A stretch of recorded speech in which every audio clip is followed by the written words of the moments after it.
YouTube, I am going to continue this video in relation to the last one I made, which was entitled Advice for PhD Students About How to Read Text. It was a guide to ensuring that when you try and read a book, I don't have anything close to me, you pick something up and you go through it in the appropriate manner, getting the information you wanted out of it and not spending large amounts of time trying to read every single piece of information in that book when you've got a specific hypothesis to solve. And it made me think that there's probably a small series to be made in guidance of the type what I wish I knew when I was doing my PhD. As in, I am, it'll be 3 years in December this year. Afterwards, and you look back and think, I wish I'd known that and it would have sped up the process or made my life easier, or I've not wasted so many hours on particular tasks. So I'll try and keep them short. And I thought today I'd talk to you about the art of focusing or scheduling your work. So you may have got on your PhD program, and you may have done that because you were very good in school at academic subjects. Maybe you didn't have to work very hard in your hires or your A-levels or the grades wherever you are that you take when you're 18. Maybe undergraduate, you could rush off an essay, you could turn up to an exam without doing any studying except for 6 hours before, and you could cram it in and you come out with the good grades. But at PhD level, typically you may have met your match when it comes to cramming everything in at the end, especially if you've got a longitudinal data collection period which needs to be collected, cleaned, analysed, formatted, written up appropriately to the standard other people want it. So what I'm saying is, one of the skills you'll have to learn for life and that the PhD teaches you is effective time management. You can no longer, if you are in the modus operandi of turning up at the last minute, cramming it all in, getting out the other end and going, oh, I got a first, I got 80%, I got in the top quartile. That won't work anymore. I've met one person in my career so far who seemed to be capable of waltzing their way through a PhD and getting the result at the end of it, the top tier result. In the UK, PhDs are not marked, you pass or you fail, although the level of corrections you have to do is determined by minor, major, or resubmit. They didn't get any corrections, but what happened to this person was, several years down the line, worked on a very prestigious project, lots of reporting to do every week, deadlines, report to senior management, etc.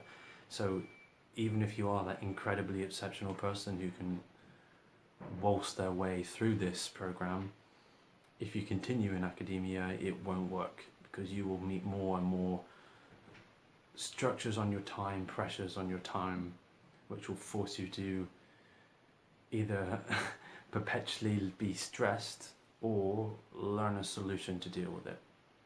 So what advice would I give you at this point? I would say scheduling is your friend. You may not like it, but your online calendar and linking it to your phone and making lists is essential. I'm not just paper lists. Paper lists are fine, but you don't want something you can lose. I write on the back of my hand, not the best idea. Sometimes I use a dictaphone to take down notes of things I need to do. Having the internet to daily add things in and out of my calendar, move things around, is really important. So first step, learn how to schedule and to use a calendar. It will save you time in the long run. And do it online. If you've got a web version of a calendar like Outlook, that's ideal too, because you can play with it on the move. You don't have to be at your computer. It allows you to move around what you need to do. 2, spend some time thinking about the order in which you want to do things depending on the deadlines that may occur.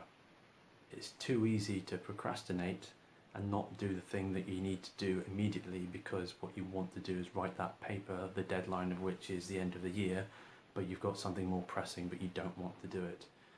You have to psychologically reprogram yourself to do the thing that you probably don't want to do immediately, to ensure that you've got a smooth run at the other stuff that you do want to do. This is the eating your green vegetables on your plate so you can get to the meat bit. It may not be what you want, but you have to do it to get to the next step. So after you've learned how to schedule, use electronic scheduling software, you want to think about the order in which that you do things on your daily basis. Which comes to point number 3. If you can make 10 minutes in the morning or maybe some time before you go to bed to think about what is it I've got to do tomorrow or in the next 2 days, in which order do I want to do it, you don't turn up to work and faff around, make distractions for yourself and do things in the wrong order. So it's really useful to spend 10 minutes to probably save yourself half an hour or more or an hour during your workday thinking about what you need to do and when you need to do it and how you might actually be able to join up tasks. So I don't know, my building has a printer, it's at the other end of the building. To save me going up and down 3 flights of stairs every time to get it, think about how you can bundle up your work together if it's in the same location on your campus or where you work, so you're not duplicating your effort. And it is worth thinking about those things before you do it, because once you're in it, you don't have time to change necessarily. What would I say? 3rd or 4th point. Depending on how you are, and if you're prone to procrastination, try having an office or a workspace away from your house. I used to deliberately go into my PhD workspace because it was away from all my other stuff, away from my kitchen where I'd go and distract myself making tea, or I'd just go and do that, or I'll tidy the house, or I'll do something else, or what have you. So that's one thing that's important. Have a space where you can just work without distraction and make sure you do it. You know, it's too easy to say I've done 3 hours work when you've done half an hour.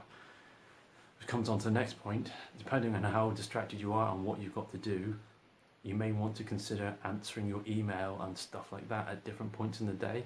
If you've got to write, or you've got data to process, or you've got to use a program that doesn't need the internet, you can just turn it off. Turn it off, put it back on for a few hours later, deal with anything that's really necessary. If you want, you can put an Outlook notification saying, you know, I'm not available until 12 noon today, and you'll spend between 8 and 12 without internet, working, finishing things, getting them done, not being distracted, and you put yourself in a place where you're not running to the kitchen to make coffee every 30 minutes and making things like that. And it is a painful process of reprogramming your own habits and your own psychological makeup to get to that point. But the sooner you do it, the easier the rest of your life will be. And I think that's what it boils down to. You have the immediate myopic gratification of thinking, I'll just do this a minute, and then you don't do what you know deep down that you need to do, or you put in the unfortunate, unpleasant graft, you learn the skill and the habit, and henceforth you can slowly get better at improving your ability to manage times and tasks. So at the moment you may recognize these behavioural traits in yourself and you want to improve them, but you don't have the willpower to do it. Well, if you rationalize in your brain that you're actually making your life better in the long run, it can help you sort out the drive sometimes that you need to do it without having to go through, let's say, a traumatic experience where you didn't deliver something on time that was really important, that set you back, that missed an opportunity for you to learn that you need to learn to schedule. Think about what you're going to do within your day, line it up appropriately and do a bit of advanced planning. Put yourself in the right space, both geographically and in terms of what you've got connected to on your computer to get your work done. It will help you. Last point I suppose you just say is, if you do these things, you will fit 10 hours work into 8 hours, or 10 hours work into 7 hours if you get quick at it. Meaning you've got 2 to 3 hours in your day to do what you would have otherwise been procrastinating doing at your computer or your house, or to go play football or rugby or cricket or soccer or whatever it might be. So if you can compartmentalize what you're doing, as long as you don't have any immediate emerging things that someone runs in and something exceptionally important that you have to be willing to put everything down for and go and answer, which when you're doing your PhD is less likely, that's more of a higher level management issue, then you might be able to find that you've actually got more free time to do what you want to do, and you're not doing lots of half-assed stuff. You want to put your energy into particular directions instead of spreading it in all directions and not doing as much. Channeled, focused, up to one point instead of a little bit out in all directions, and that will make your life ultimately a lot easier. You just have to realise that that's the case. As difficult as it might be in the minute, you're actually helping yourself by learning to do these things.